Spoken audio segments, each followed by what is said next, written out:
dalian ng ating mga mata. Hanapin po natin ang presyo ng Lord. Lord, Ama, maraming salamat, Ama, sa oras na ito, Panginoon, na patuloy, Lord, kami na dinako sa lugar na ito, God. Maraming salamat, Lord, at muli ay binigyan niyo kami ng pagkakataon, Panginoon, na muli naming alalahanin, Panginoon, ang inyong last word, Panginoon, yung pong huling salita, Panginoon, doon po sa cross ng Kalbaryo, Panginoon, God. God, maraming salamat, Lord, at tunay nga na itong mga salita na ito ay napakahalaga, Panginoon. Isa sa pinakamahalagang bahagi, Panginoon, ng buhay niyo, Panginoon, na inyong pong binintawan na salita, Panginoon God. At yan nga po, Lord, ay patuloy kami na nagpapasalamat sapagkat muli ay inyong pong ipinarinig sa amin ng lahat ng ito. Kaya Lord, humingi po kami sa inyo ng knowledge and wisdom upang sa ganun ay patuloy po naming maunawaan ang inyong pong mensahe sa oras na ito sa aming mga buhay, Panginoon God. Kaya Lord, salamat muli sa iyo po namin ibinabalik, Lord, ang pinakamataas na papuri at pasalamat sa pangalan ng aming Panginoong Hesus na aming Tagapagligtas. Amen. Amen. Praise God. So, ang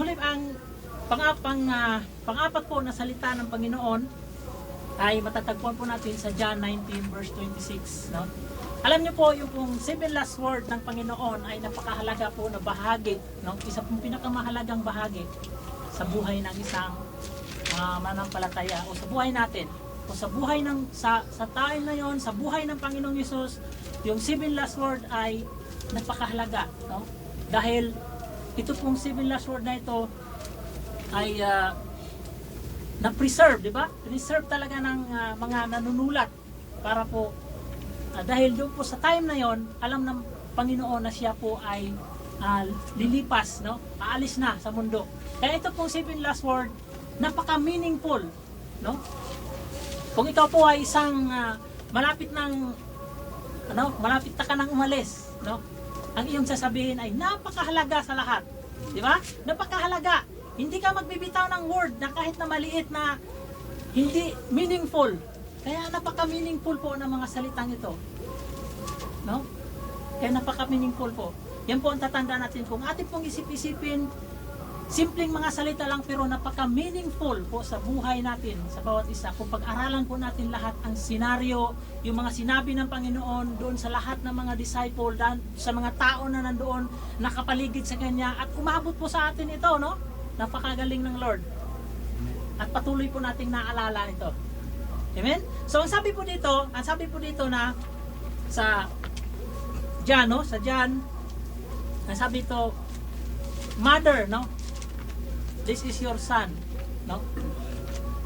So, basahin po natin na kumpleto, no? Sabi po dito, pagkakita nga ni Jesus sa kanyang ina at sa kanyang alagad at na kanyang iniibig ay sinabi niya, no, sa kanyang ina, babae, narito ang iyong anak.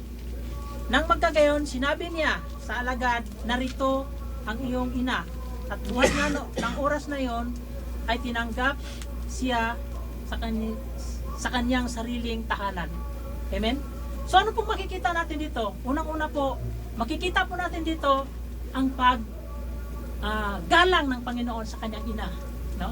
Bilang pong mananampalataya, ito po yung example ng Panginoon sa atin na dapat ang mga magulang na ating pong magulang sa lupa ay dapat po natin igalang, no? Sa oras na yon. Nandun po yung eager ng Panginoon na i-comfort yung kanyang magulang, no? Sa kabila po ng talaga namang hirap na siya, di ba? No? Gusto niyang alagaan ng kanyang magulang, inaalagaan sa kabila po nung sakit na naramdaman niya, no? Nandun pa rin yung time na yung gusto niyang i-comfort yung kanyang magulang. Alam mo yung pakiramdam po ng isang magulang siguro na ang kanyang anak ay papatayin po sa oras na yon, no? Alam niyo kung naramdaman ng puso, di ba? Pero ang Panginoon, alam niya na siya nasasaktan din, di ba? Pero sa oras na yon, kahit na siya nasaktan, no? Ano pong ginawa ng Panginoon? Yung care pa rin niya sa kanyang magulang ang kanyang inaalala, no? Hindi niya inaalala ang kanyang sarili, no? Talagang yung kanyang buhay, no? Kahit nasaktan na siya, ang inaalala pa rin niya na makumport na yung magulang niya. Makumport niya. Minsan sa sitwasyon po natin, di ba? Na tayo nasaktan na tayo, no? Naalala pa kaya natin na ating magulang na nag-alala rin sa atin na i-comfort din sila. Pero ang Panginoon nagawa niya, no? Sa kabila po ng pain, sa kabila ng pag-alipusta sa kanya, sa kabila ng kanyang alalahan na sa oras na ito, papatayin na ako ngayong oras na ito eh. Pero ang inaalala ng Panginoon ang kanyang magulang, no?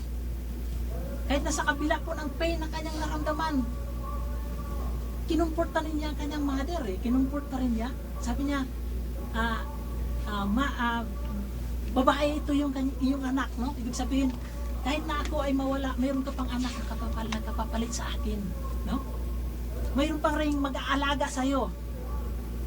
Kinumport niya ang kanyang magulang, no? Kaya sa atin po, napakagandang example po ito na dapat yung mga magulang natin talagang kahit na tayo ay dapat may comfort tayo na i-comfort natin sila, no? Minsan nahirapan silang tumingin na nakikita nilang nahirapan tayo pero minsan hindi na natin mai-comfort yung magulang pero ang Panginoon nagawa niya na i-comfort, di ba? No? Ang pangalawa pong nakita po natin dito, no?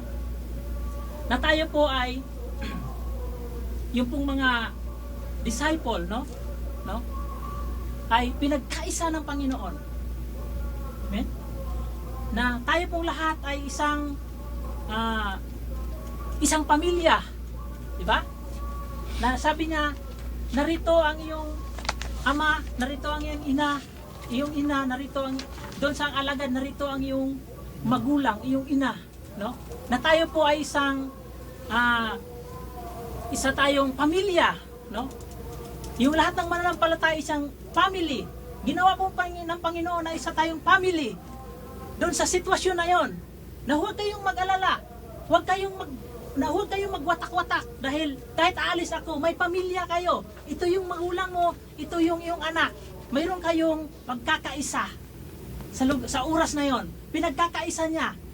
Kasi alam nyo, sa oras na yon, maaring ang mga manampalataya magkahiwatak-watak dahil ang Panginoon ay mawala na eh.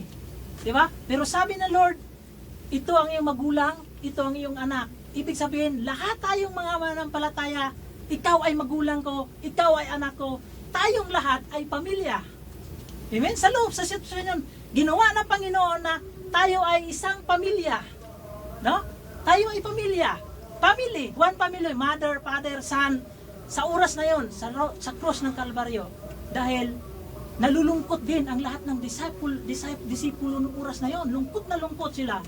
At hindi nila malalaman kung ano ang kanilang gagawin. So, ano pong care na ginawa ng Panginoon? Nagkaroon siya ng care doon sa kanyang magulang at doon sa kanyang mga disciple. Dahil hindi naman nila alam talaga na ang Panginoon ay babalik ng 3 araw eh. Pero kinumport niya. Dahil kung alam nila na babalik ang Panginoon, bakit pa sila malulungkot, di ba? Kung alam nila, kung naniwala talaga, kung alam nila na ang Panginoon after 3 days mabubuhay, dapat hindi na sila mag-alala, pero nalulungkot sila dahil hindi talaga nila alam na babalik ang Panginoon sa oras na yon. Kaya ang Panginoon, nag-try talaga siya na i-comfort lahat ng tao doon sa panahon na yon. Amen? So yun po yung nakikita natin, no? Kaya nga sabi nga po doon, lahat tayo ay magkakapatid, no? Makita po natin yan sa Matthew 11 verse 28 to 30. Amen? So sabi doon, sa Matthew 11, sabi po dito, nagsipag-rito sa akin kayong lahat, no? Kayong nabibigatan, no? Lahat ng nabibigatan, kung tayo po ay lalapit sa Panginoon, no? Tayo pong lahat ng nabibigatan din ay pagagalingin ng Panginoon, no? Lahat ng nabibigatan. At sabi din po doon sa Luke 8:18 verse 21 na yung tayo pong magkakapatid lahat, no? Amen? So, basahin po natin na dali.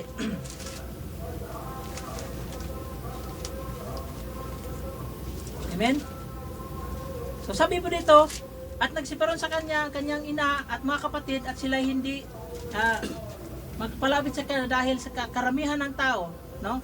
At sabi po dito sa 20, at may nagsabi sa kanya na nakatayo sa labas ang iyong ina at iyong mga kapatid at ibig nilang makita ka, no? Dapawat siya ay sumagot at sinabi sa kanila, ang aking ina at aking mga kapatid ay itong nakikinig sa salita ng Diyos at ginagawa ito. Amen? So tayo pong lahat ay magkakapatid, no? Tayo pong lahat ay magkakapatid, no? Hindi po doon po sa cross ng Kalbaryo ay binanggit ng Panginoon na tayong lahat ay magkakapatid na nagdadamayan, no? Na nagbibigay ng comfort sa bawat isa, no? Sa bawat isa, no? Sa magulang, sa ating mga kapatid, sa ating mga kapatid sa pananampalataya na dapat tayo magpalakasan, no? habang hinihintay natin ang Panginoon sa pagbabalik niya. Katulad po ng ginawa ng Panginoon na after 3 days siya nabuhay, buo pa yung mananampalataya noon. Yung mga disciple niya, buo pa siyang hinihintay. So tayo po ngayon, no? Tayo po mga disciple ng Panginoon, tayo po mga lingkod ng Panginoon sa oras na ito.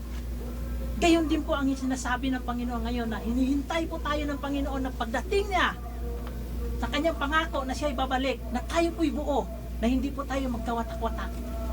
Amen? So yun po yung mensahe ng Panginoon. Na tayo po ay magka